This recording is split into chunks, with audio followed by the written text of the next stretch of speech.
আসসালামু আলাইকুম। আমাকে গতকালকে আমার চুয়াডাঙ্গা গ্রামের বাড়ি থেকে একদম সহজ সরল আর কি গ্রামের এক ছেলে, সে আমাকে ফোন করেছে। ফোন করে তারপরে বলল যে এরকম এরকম শুনলাম যে ডক্টর মোহাম্মদ ইউনূস যদি আমেরিকা যায়, গেলেই নাকি আবার শেখ হাসিনা নাকি দেশে ঢুকে আসবে, তারপরে আওয়ামী লীগ আবার ক্ষমতা নিয়ে নিবে। এটা নিয়ে খুব আতঙ্কের ভেতরে আছে। আবার আওয়ামী লীগের দু একজন লোকজন নাকি ভেংচি কাটাও শুরু করেছে যে গেলেই আবার ধরবে। তো গেলে কি করবে? শেখ হাসিনা আবার আসবে, এসে তারপরে ধরেন গণভবনে আবার ঢুকবে, মেরামত করবে, মাছ ছাড়বে, হাঁস পালবে, শাকসবজি আবার ফের লাগাবে, আবার ফের আগের মতো প্রধানমন্ত্রী হবে তিনি। প্রজেক্ট এক এক উন্নয়নের নামে প্রজেক্ট করবে, সেখান থেকে বিলিয়ন বিলিয়ন ডলার আবার নিজের আত্মীয় স্বজন দলের লোকজনকে নিয়ে বিদেশে পাচার করবে। মানুষজন কোনো কিছু বলতে গেলেই তাদেরকে ধরে ধরে গুলি করবে, মারবে, লাশের উপরেও অত্যাচার করবে। এটা হচ্ছে তাদের আবার ফের স্বপ্ন। তো লজ্জা শরম তো কিছু থাকা উচিত, তাই না? এই যে মানুষ, ধরেন আওয়ামী লীগের লোকজনকে আপনি এখন দেখেন, এত বড় ঘটনা এখন হয়তো আমাদের কাছে খুব বড় কিছু মনে হচ্ছে না। আমরা তো বিশাল এক ইতিহাসের অংশ। এই যে আপনি গণভবনে দেখেছেন না, যে যারা গণভবনে ঢুকে এই যে হাসিনার ছায়া ব্লাউজ ব্লাউজ নিয়ে টানাটানি করলো, এটা কিন্তু বিশাল ইতিহাস। আমি জানি না যে মানে পৃথিবী এই ভার্চুয়ালি কতদিন চলবে, যতদিন এই প্রযুক্তি থাকবে, ফেসবুক, ইউটিউব, এগুলো যতদিন থাকবে ততদিন এটা হিস্ট্রি। পৃথিবীর বাংলাদেশে যতদিন এই পৃথিবী বেঁচে থাকবে, বাংলাদেশের মানুষ সেগুলো মনে করবে এবং বলবে, চুরি বাবা এত স্বৈরাচার একটা মানে অত্যাচারী একজন শাসক ছিল, যার ভাত রান্না করার পরে সেটা খাওয়ার সময়টাও দেয়নি, জনগণ ঝাড়ু দিয়ে তারাই বের করে দিয়েছে। একটু একটু করে তারপরে তারা মানে বের হওয়ার চেষ্টা করছে। তো সেই বের হতে গিয়ে একজনের একটা ভিডিও দেখলাম। সে বলছে মানে পিছনে তার ভিডিওর ইয়েতে ব্যাকগ্রাউন্ডে আপনার স্যাড মিউজিক লাগিয়েছে, মিউজিক লাগিয়ে তারপরে বলছে প্রধানমন্ত্রীর বের হয়ে যাওয়ার সেই সময়টুকু সেটা কেমন ছিল।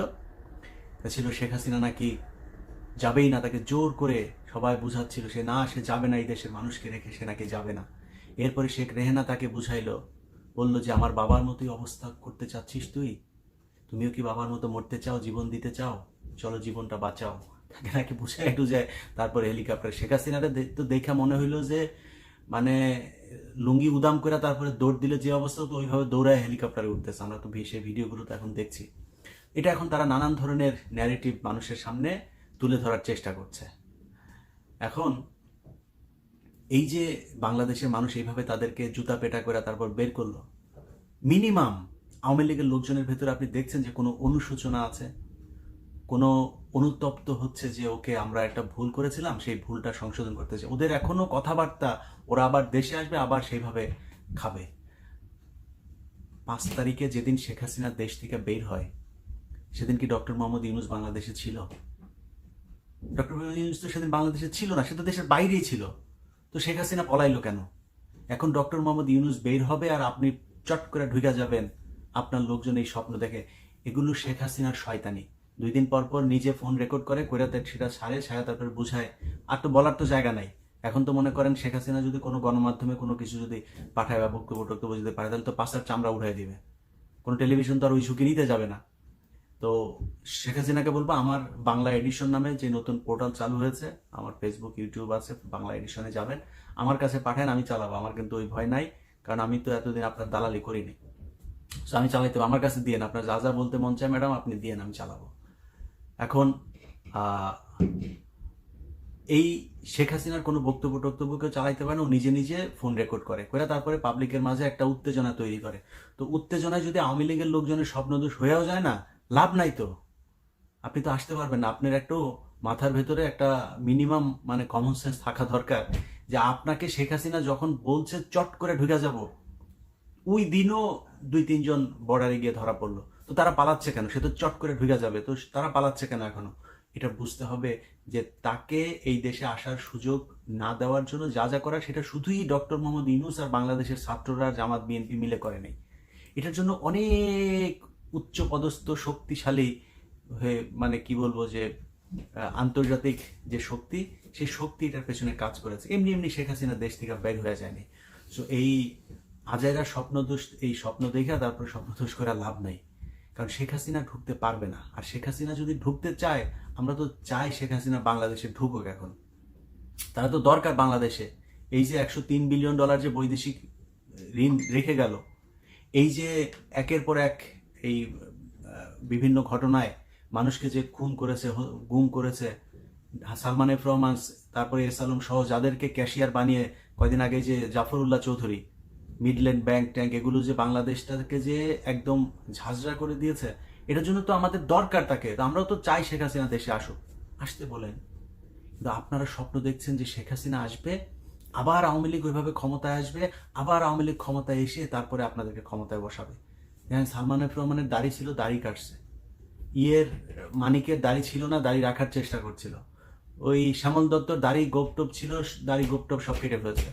কারোর দাড়ি ছিল, দাড়ি রাখে, কেউ দাড়ি ছিল না, সে দাড়ি কাটে। মানে এই হচ্ছে আওয়ামী লীগের অবস্থা। আপনাদের নেতাদেরকে দেখে মিনিমাম কোনো হয় না। এখন আপনি চিন্তা করছেন যে ডক্টর মোহাম্মদ ইউনূস এখানে আসবে আর আপনারা দেশটা দখল করে ফেলবেন।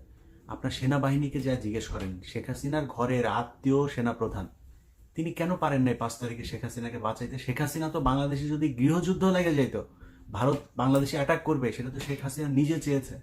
এটা ইন্ডিয়ান পত্রিকা, একদম মেন স্ট্রিমের বিশাল বড় আন্তর্জাতিক গণমাধ্যম, তারা বলেছে যে last 45 minutes of Sheikh Hasina, সেই জায়গায় তারা যে ডেসক্রিপশন দিয়েছে শেখ হাসিনার পালিয়ে যাওয়ার সময় শেখ হাসিনা কি করেছে।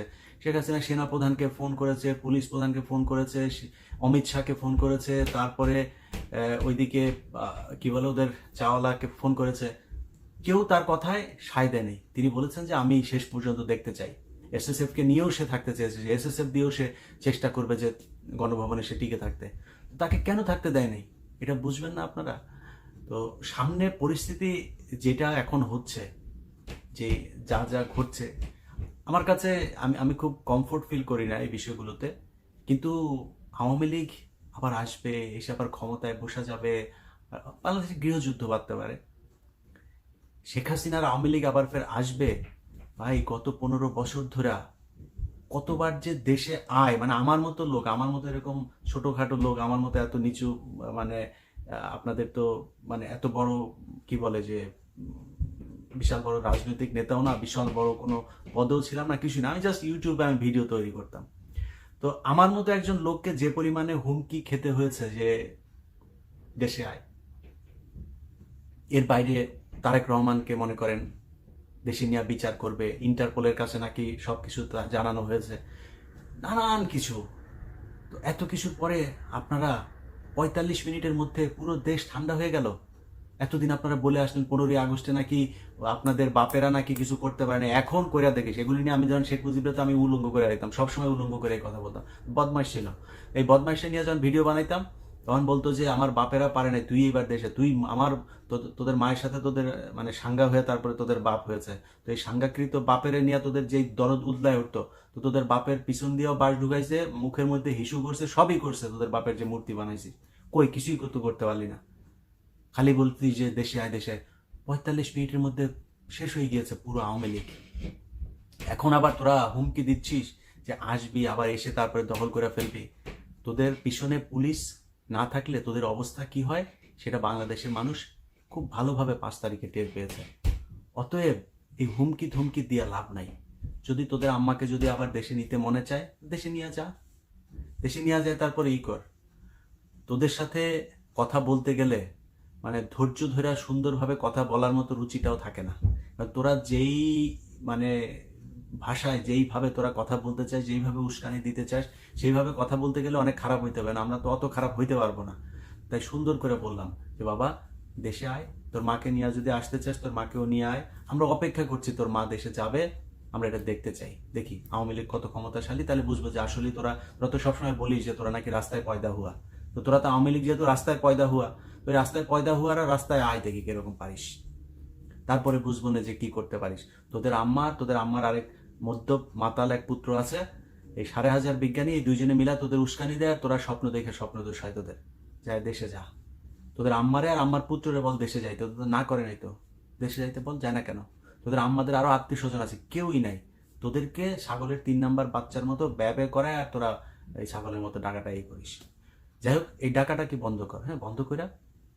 এই যে গত 15 বছর তোরা যে মানে মানুষের উপরে যে অত্যাচার নির্যাতন করেছিস, অনেক মানুষই আছে তারা বিএনপি আওয়ামী লীগ এগুলি কোনো কিছুই করে না, ইভেন তারা রাজনীতি পছন্দও করে না, দুই দলের এক দলকে পছন্দও করে না, তারাও এই শেখ হাসিনার বিদায়ে কি পরিমাণে মানে উচ্ছ্বাস, কতটা মানে কি বলবো যে মানে শান্তি অনুভব করছে, কতটা ফ্রি অনুভব করছে।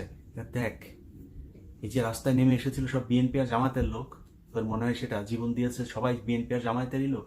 না, সাধারণ মানুষ কিচ্ছু করে না, জীবনে রাজনীতি বুঝে না করে তারাও নেমে এসছে। সো মিনিমাম তোদের যদি লজ্জা শরম যদি কিছু থেকে থাকে, তাহলে আমি মনে করি যে একটু অনুশোচনা থাকা দরকার। তোরা একটা রাজনৈতিক দল, বিশাল বড় তোদের সমর্থক আছে, আস্তে আস্তে মাপ চায়া তারপরে বল যে আমাদের দলের এই এই মানুষগুলো এই অন্যায় করেছে, আমরা এটা চাই না, আমরা নতুন একটা আওয়ামী লীগ তৈরি করতে চাই, বা নতুন একটা নাম দিয়ে আমরা এই দলটা তৈরি, কারণ আদর্শের তো অমিল আছেই। তোরা তো তোদের তো আরেকটা আদর্শ আছে, তোদের আম্মা হচ্ছে শেখ মুজিব, আবার এই শেখ হাসিনা হচ্ছে তোদের আম্মা, আবার মুজিব হচ্ছে তোদের আব্বা। তো তোদের এই যে আম্মা আব্বার যে তোরা যে নবী রাসূলের মতো যেভাবে আদর্শ হিসাবে মানিস, এই আদর্শ তো আর বাংলাদেশে কারো নাই। তো তোদের একটা আলাদা দল থাকতেই হবে, সেটা গঠন কর। যা ভুল করছিস সেটার জন্য অ্যাটলিস্ট মাপ চা মানুষের কাছে। ভুল তো করছিস। 1800 গতকালকে নিউজে দেখলাম 1800 এই এই গত এই আন্দোলনেই মারা গেল। আরো কত হয়তো এর সাথে আরো হয়তো 400-500 বাড়তে পারে। তো প্রায় 2000 মানুষের উপরে তোরা হত্যা করেছিস এই গত 15 দিনে। আবার লজ্জা নাই তোর আবার দলের ক্ষমতায় আসতে চায়, মানুষ তোদেরকে কি করে নিবে। মনে কর আবার আসলি, মনে কর হাইপোথেটিক্যালি চিন্তা করলাম যে তোরা আবার আসলি, আচ্ছা কি করবি? আবার এমনি মারবি? মারার পরে কি হবে? মানে এমনি জোর করে বাংলাদেশে টিকে থাকবি? সম্ভব না। সো শেখ হাসিনার এই যে এই আন্ডা বাচ্চা যেগুলো আছে সেগুলোর সাথে সাথে আরো অন্যদেরকেও বলতে চাই, কেউ বাংলাদেশে ভবিষ্যতেও এইভাবে শেখ হাসিনার মতো স্বৈরাচারী হয়ে জনগণকে জিম্মি করে ক্ষমতায় থাকার চেষ্টা করেন না। জনগণের ক্ষমতা জনগণের হাতে ছাড়তে হবে, এবং সেটা বিএনপি হোক, জামাত হোক, যারাই ক্ষমতায় আসুক সামনে, এই সরকারের পরে একটা নির্বাচিত সরকার তো আসবে, তারা এসেও যেন এই শিক্ষাটা যেন অন্তত সামনের 100 বছর বাংলাদেশের রাজনৈতিক দলগুলোর মনে থাকে, এটাই প্রত্যাশা। সবাই ভালো থাকেন, আল্লাহ হাফেজ।